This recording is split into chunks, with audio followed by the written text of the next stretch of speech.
Bismillahirrahmanirrahim. Yang terhormat Bapak Dr.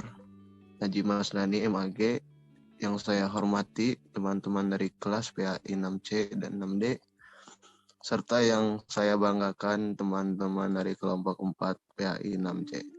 Assalamualaikum warahmatullahi wabarakatuh. Alhamdulillahirabbil alamin. Wassalatu wassalamu ala asyrafil anbiya'i wal mursalin wa ala alihi wa sahbihi ajma'in, amma ba'du. Pertama-tama marilah kita panjatkan puji dan syukur kehadirat Allah Subhanahu wa taala yang telah memberikan limpahan rahmat dan hidayahnya sehingga kita dapat berkumpul pada siang ini dalam keadaan sehat walafiat. Salawat beserta salam semoga selalu tercurah limpah kepada junjungan kita Nabi Muhammad SAW. Sebelumnya izin memperkenalkan kami kelompok 4 kelas PAI 6C dalam program studi pendidikan agama Islam UIN Sunan Gunung Jati, Bandung akan mempresentasikan materi mata kuliah Masail Fikih mengenai kosmetik yang membahayakan yang diampu oleh Bapak Dr. Haji Maslani MAG. Kelompok kami terdiri dari Fitri Nuraili, Fuad Habibullah, Hanifah, dan saya sendiri yang Bukhari Aziz. Baik, untuk mempersingkat waktu, marilah kita membuka presentasi kali ini dengan membaca basmalah bersama-sama. Bismillahirrahmanirrahim. Untuk materi pertama akan disampaikan oleh Saudara Fuad Habibullah mengenai pengertian kosmetik yang membahayakan. Kepadanya dipersilakan. Baik, terima kasih kepada Bapak Moderator. Di sini saya akan menjelaskan tentang pengertian dari kosmetik yang membahayakan. Kosmetik berasal dari bahasa Inggris kosmetik yang artinya alat kecantikan wanita.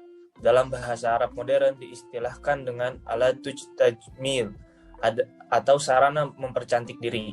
Definisi lebih rincinya menurut BPOM, Badan Pangan, Obat dan Makanan, di Departemen Kesehatan, kosmetik adalah panduan bahan yang siap untuk digunakan pada bagian luar badan seperti epidermis, rambut, kuku, bibir dan organ kelamin luar, gigi dan rongga mulut untuk membersihkan, menambah daya tarik, mengubah penampilan supaya tetap dalam keadaan baik. Keinginan untuk mempercantik diri secara berlebihan, salah pengertian akan kegunaan kosmetik menyebabkan seseorang berbuat kesalahan dalam memilih dan menggunakan kosmetik tanpa memperhatikan kondisi kulit dan pengaruh lingkungan.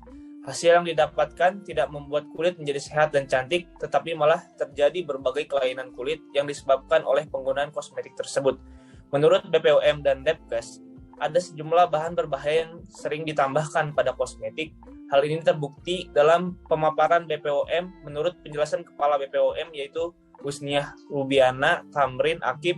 Pihaknya menemukan ada sekitar 272 merek kosmetik yang mengandung bahan yang dilarang digunakan untuk kosmetik.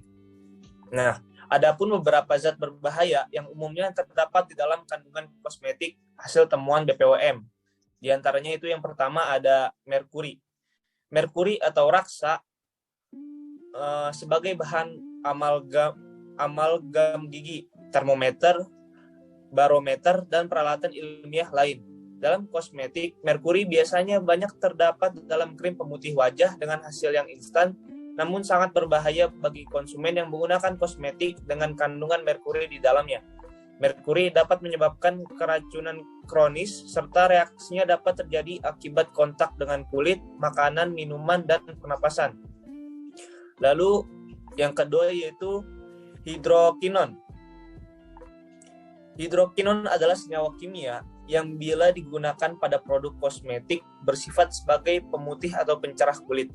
Efek samping yang umum terjadi setelah paparan hidrokinon pada kulit adalah iritasi, kulit menjadi merah, dan rasa terbakar. Efek ini terjadi segera setelah pemakaian hidrokinon konsentrasi tinggi, yaitu di atas 4%, sedangkan untuk pemakaian hidrokinon di bawah 2% dalam jangka waktu lama secara terus-menerus dapat terjadi diskolorasi warna kulit. Lalu yang ketiga ada asam retinoat. Asam retinoat adalah turunan dari vitamin A yang sering disebut dengan tretinoin yang digunakan dalam terapi jerawat. Bahaya penggunaan asam retinoat adalah menimbulkan iritasi kulit, bersifat karsinogenik dan teratogenik atau menyebabkan cacat janin. Lalu yang keempat ada rodamin B. Rodamin B adalah pewarna sintetis yang dilarang digunakan sebagai bahan tambahan kosmetik menurut Peraturan Kepala Badan POM tahun 2011 tentang persyaratan teknis bahan kosmetik adalah rodamin B. Paparan jangka pendek penggunaan rodamin B pada kulit dapat menyebabkan iritasi pada kulit. Selain itu, penggunaan rodamin B pada kulit dapat juga mengakibatkan efek sistemik dan bersifat mutagenik. Mungkin itu yang dapat saya sampaikan. Saya kembalikan kepada Bapak Moderator.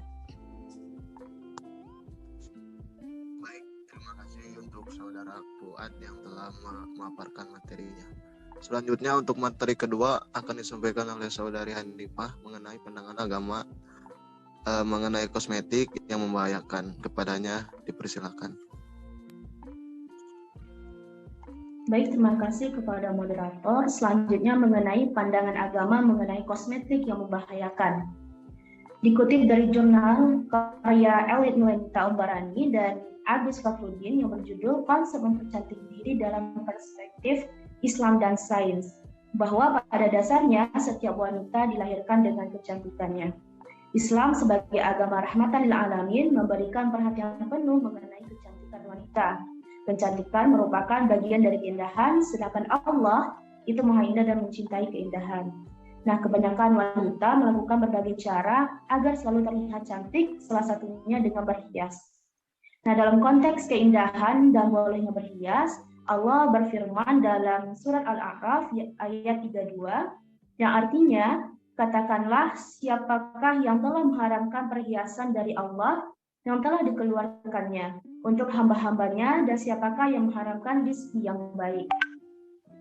Islam memberikan batasan dalam berhias diri. Batasan tersebut tersirat dalam Al-Quran surat Al-Ahzab ayat 33, yang artinya, dan hendaklah kamu tetap di rumahmu dan janganlah kamu berhias dan bertingkah laku seperti orang-orang jahiliyah yang dahulu, dan dirikanlah sholat, tunaikanlah zakat, dan taatilah Allah dan Rasulnya. Sesungguhnya Allah bermaksud hendak menghilangkan dosa dari kamu, hai ahlul bait, dan membersihkan kamu sebersih-bersihnya. Kosmetik yang akan digunakan harus sehat dan tidak membahayakan kulit atau gigi penggunanya. Kosmetik yang terpilih harus benar-benar aman untuk digunakan serta bukan dari bahan yang dilarang oleh syariat. Dalam penggunaan kosmetik tidak menghendaki adanya sesuatu yang membahayakan bagi penggunanya. Dalam sebuah kaidah dijelaskan hukum asal sesuatu yang bermanfaat adalah boleh dan hukum asal sesuatu yang berbahaya adalah haram. Nah, selaras dengan kaidah di atas, bahwasanya sesuatu yang berbahaya itu adalah haram. Hal ini tertulis dalam hadis mengenai larangan membahayakan diri dan orang lain. Dari Abu Sa'id Sa'ad bin Malik bin Sinan Al-Khudri dari radhiyallahu anhu, bahwa Rasulullah Shallallahu Alaihi Wasallam bersabda, tidak boleh melakukan sesuatu yang berbahaya dan menimbulkan bahaya bagi orang lain. Hadis Hasan riwayat oleh Ibnu Majah Ad-Darqutni. Baik, mungkin sekian penyampaian dari saya dan saya kembalikan kepada moderator.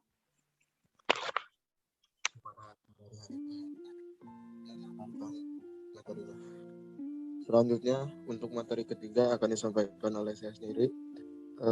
MPS Muria Hadis mengenai pandangan ulama mengenai kosmetik yang membahayakan. Di sini Fatwa MUI nomor 26 tahun 2013 memutuskan tentang standar kehalalan produk kosmetika dan penggunaannya. Yang pertama, penggunaan kosmetik untuk kepentingan berhias hukumnya boleh, tetapi dengan syarat bahan yang digunakan dalam kosmetik harus halal dan suci dan yang dibolehkan secara syar'i, dan kosmetik yang digunakan tidak membahayakan. dalam penggunaan kosmetik untuk dikonsumsi atau dimasukkan ke dalam tubuh yang menggunakan bahan yang najis atau haram, hukumnya haram. Yang ketiga, penggunaan kosmetik luar yang menggunakan bahan haram selain babi dibolehkan dengan syarat dilakukan penyucian setelah pemakaian. Yang keempat, penggunaan kosmetik yang semata-mata berfungsi tahsina ayat atau yang disebut penyempurnaan, tidak ada ruswah, disebut keringanan untuk memanfaatkan kosmetika yang haram. Produk kosmetik yang mengandung bahan yang dibuat dengan menggunakan mikroba hasil rekayasa genetika yang melibatkan gen babi atau gen manusia, hukumnya itu haram. Yang keenam, produk kosmetika yang menggunakan bahan baku atau bahan tambahan dari keturunan hewan halal yang tidak diketahui secara penyembelihannya, hukumnya makruh tahrim sehingga harus dihindari. Selanjutnya yang terakhir, produk kosmetik yang menggunakan bahan dari produk mikroba yang dapat diketahui media pertumbuhan mikrobanya apakah dari babi, harus dihindari sampai ada kejelasan tentang kehalalan dan kesucian bahannya. Sekian materi yang bisa saya paparkan. Untuk selanjutnya materi yang keempat sekaligus materi terakhir akan disampaikan oleh Saudari Fitri Nuraili mengenai masail fikih kosmetik yang membahayakan. Dipersilakan.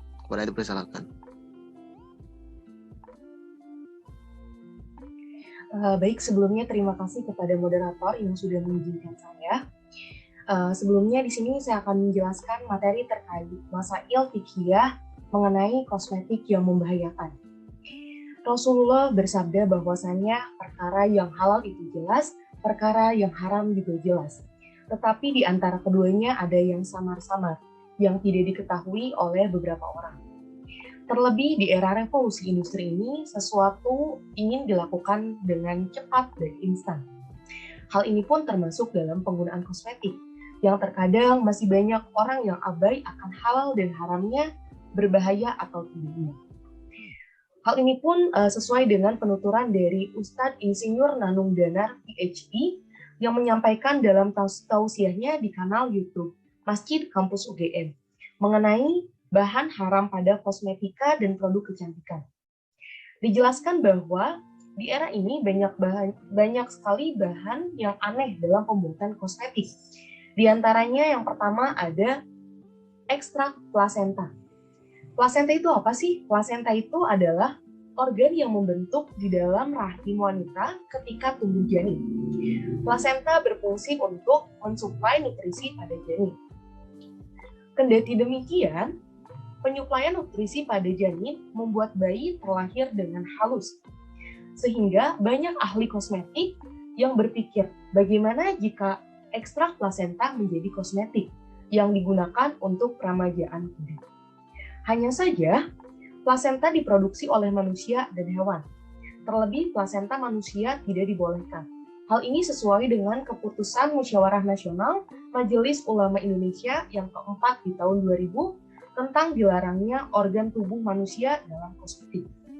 Lalu banyak ditemukan di pasaran plasenta babi yang hukumnya najis, yang kemudian dimodifikasi dengan plasenta sapi yang dibolehkan.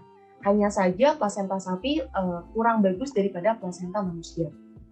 Yang kedua ada cairan amnion atau air ketuban. Dalam kehamilan, air ketuban berfungsi untuk menjadi penyanggah janin. Air ketuban juga dalam kosmetik memiliki manfaat, yaitu untuk menutrisi kulit. Hanya saja yang menjadi problematika, yaitu asal dari air ketuban. Air ketuban dari manusia tidak boleh digunakan untuk kosmetik. Kemudian air ketuban hewan harus dilihat dulu jenis dari hewan tersebut. Lalu yang ketiga ada kolagen. Kolagen adalah protein jaringan ikat yang mendukung kesehatan sendi, elastis kulit, dan penyembuhan luka. Yang berasal dari sejumlah area tubuh manusia, mulai dari kulit, otot, tulang, hingga pembuluh darah. Kolagen pun harus diperhatikan dari mana sumbernya.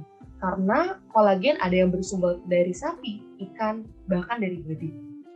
Kemudian yang keempat ada elastin. Elastin adalah protein pada kulit dan jaringan tubuh yang membantu untuk menjaga kulit supaya kencang. Biasanya digunakan dalam pembuatan moisturizer, hand body lotion, facial lotion, hingga lipstick. Kemudian yang kelima ada glycerin. Glycerin adalah senyawa turunan lemak yang berasal dari lemak nabati maupun hewani. Untuk penggunaan lemak nabati dibolehkan, kemudian untuk lemak hewani harus dilihat dulu apakah termasuk jenis hewan apa. Kemudian yang keenam ada allantoin. Allantoin ini beragam asalnya, ada yang dari air tuban, dari air seni anjing, dari cacing tanah, dari nabati, dan dari lainnya. Di luar negeri, allantoin biasanya ada dalam pasta gigi, sampo, sabun. Maka harus diperhatikan ketika berada di luar negeri. Karena allantoin ini hukumnya syubhat, maka harus ditinggalkan produk dengan komposisi allantoin ini. Selanjutnya yang ketujuh ada vitamin. Vitamin memiliki beragam jenis, diantaranya ada vitamin yang larut air dan vitamin yang larut lemak. Vitamin yang larut air ini mudah larut, dan vitamin yang larut lemak susah larut sehingga perlu dilarutkan dengan lemak. Sifatnya mudah rusak dan perlu gelatin untuk mengemasnya. Contohnya adalah vitamin rambut. Namun hal ini pun harus diperhatikan, gelatin yang digunakan berasal dari mana. Kemudian yang kedelapan ada hormon. Hormon ini berasal dari hormon hewani dan hormon nabati. Untuk hormon nabati, itu ada hormon auksin, yang sebenarnya tidak diperlukan untuk manusia. Untuk hormon hewani ada hormon fermon yang biasanya digunakan dalam produk minyak wangi. Selanjutnya yang kesembilan ada senyawa AH. AH ini adalah alpha hydroxy acid yang dimanfaatkan untuk memperbaiki sel-sel kulit yang rusak dan menghilangkan keribut. Contohnya asam laktat yang termasuk asam organik. Dan harus diperhatikan juga dari mana asalnya. Lalu yang ke-10 ada alkohol. Dalam alkohol biasanya selalu digunakan dalam kosmetik yang difungsikan sebagai pelarut, pengemulsi, antiseptik, pengawet, penyerapan pada kulit. Hukum alkohol sendiri pada kosmetik beragam. Hanya saja di sini kita mengambil fatwa MUI. Bahwasanya yang pertama, alkohol atau etanol hasil industri khamar yang hukumnya sama dengan khamar, yaitu najis dan haram. Kemudian yang kedua, alkohol atau etanol hasil industri non-khamar hukumnya mubah apabila secara medis tidak membahayakan. Lalu yang ke-11 ada cacing. Cacing terbagi menjadi 3 jenis, ada cacing pipih, cacing giling, dan cacing beruas. Cacing giling memiliki 3 warna pigmen. Yang pertama ada merah, hijau, dan yang ketiga tidak berwarna. Pigmen warna hijau pada cacing memiliki cahaya dalam kegelapan atau biasa disebut dengan glow in the dark. Ilmuwan Jepang pun tertarik pada penelitian ini dan melakukan cacing pipih pigmen yang berwarna hijau dalam pembuatan lip gloss. Jadi teman-teman jangan heran gitu kalau misalnya di pasaran ada lipstick yang berwarna hijau, kemudian berlanjut menjadi warna merah. Selanjutnya yang ke-12 ada lemak manusia. Lemak manusia menurut Profesor Barry Finin, dosen Fakultas Monash University, menjelaskan bahwasanya ada alasan ilmiah mengenai penggunaan lemak manusia sebagai bahan dasar kosmetik. Lemak manusia terasa lebih halus di kulit, menyebabkan dan meratakan yang membuat kulit tampak lebih baik. Namun, masih ada yang belum percaya akan hal ini. Komisi Fatwa MUI pun mengharamkan penggunaan organ tubuh manusia di dalam makanan, minuman termasuk dalam rambut. Lalu yang ketiga dan yang terakhir itu yang ke-13 ada emas. Kosmetik berbahan emas menstimulasi sistem biosintesis kolagen dalam tubuh yang menjadikan kulit lebih kenyal, memudahkan mengaplikasikan pada setiap skincare. Hal ini pun kita harus melihat ada fatwa MUI di nomor 47 tahun 2018. Penggunaan partikel emas dalam produk kosmetik bagi laki-laki. Bahwasanya kepentingannya dibolehkan secara syariat, hal ini pun dikorelasikan dengan hukumnya bagi wanita. Kendati demikian, masih banyak konsumen yang tidak meneliti lebih lanjut mengenai kandungan-kandungannya. Hal ini menyebabkan produsen acuh dalam memperhatikan produknya. Maka hal ini menjadi tantangan untuk para konsumen yang harus men-research bahan-bahan yang terkandung dalam kosmetiknya, sehingga dapat melakukan pencegahan dari kosmetik yang berbahaya. Permasalahan ini pun dapat dikaitkan dengan dikiaskan dengan Fatwa MUI nomor 4 tahun 2003 tentang penyalahgunaan ekstasi dan zat-zat jenis lainnya, yang telah dinyatakan bahwa benda yang mengandung zat yang berbahaya tidak layak digunakan atau haram. Hal ini pun tersurat juga dalam Permenkes RI nomor 445 tahun 1908 dan dipertegas juga dengan keputusan Kepala Badan POM tentang penyalahgunaan bahan berbahaya dalam kosmetik yang dilarang. Ancaman hukumannya pun cukup berat bagi penyelenggara. Dalam Undang-Undang Nomor 23 Tahun 1902 tentang Kesehatan yang dapat diancam hukuman pidana 5 tahun penjara dengan denda 100 juta. Selain itu, berlaku juga dituntut dengan Undang-Undang Nomor 8 Tahun 1999 tentang perlindungan konsumen dengan ancaman pidana penjara selama 5 tahun atau denda dengan 2 miliar. Baik, itu saja mungkin materi yang dapat saya sampaikan. Selanjutnya saya serahkan kembali kepada moderator. Terima kasih kepada Saudari Fitri atas penyampaian materinya. Alhamdulillah, pemaparan materi kelompok 4 sudah selesai.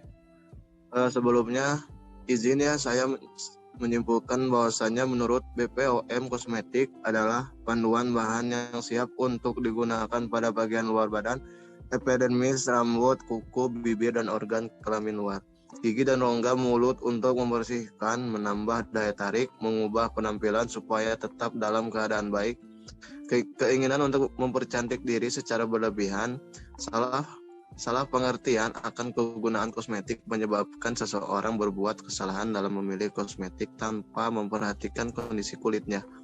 Hasil yang didapatkan ini juga tidak membuat kulit menjadi sehat, tetapi terjadi kelaminan kulit yang disebabkan oleh kosmetik yang membahayakannya ini. Adapun beberapa zat berbahaya yang umumnya terdapat di dalam kandungan kosmetik hasil temuan BPOM antara lain: yang pertama merkuri, yang kedua hidrokinon, yang ketiga asam retinoat, dan yang keempat rodamin. Islam menganjurkan muslimah untuk memakai kosmetik yang mengandung bahan-bahan yang tidak membahayakan, tidak berlebihan, dan tidak mengubah ciptaan Allah Subhanahu wa Ta'ala. Islam memberikan batasan dalam berhias diri. Hal ini juga selaras dengan Fatwa MUI nomor 4 tahun 2003 tentang penyalahgunaan zat lain sejenisnya. Telah dinyatakan bahwa benda yang mengandung zat yang berbahaya tidak layak untuk digunakan atau hukumnya itu haram. Dengan demikian, presentasi dari kelompok 4 PAI-6C, mari kita tutup presentasi ini dengan membaca hamdalah bersama-sama. Alhamdulillahirrabbilalamin. Terima kasih kepada semuanya. Walahul muwafiq ila aqwamit thoriq. Wassalamualaikum warahmatullahi wabarakatuh.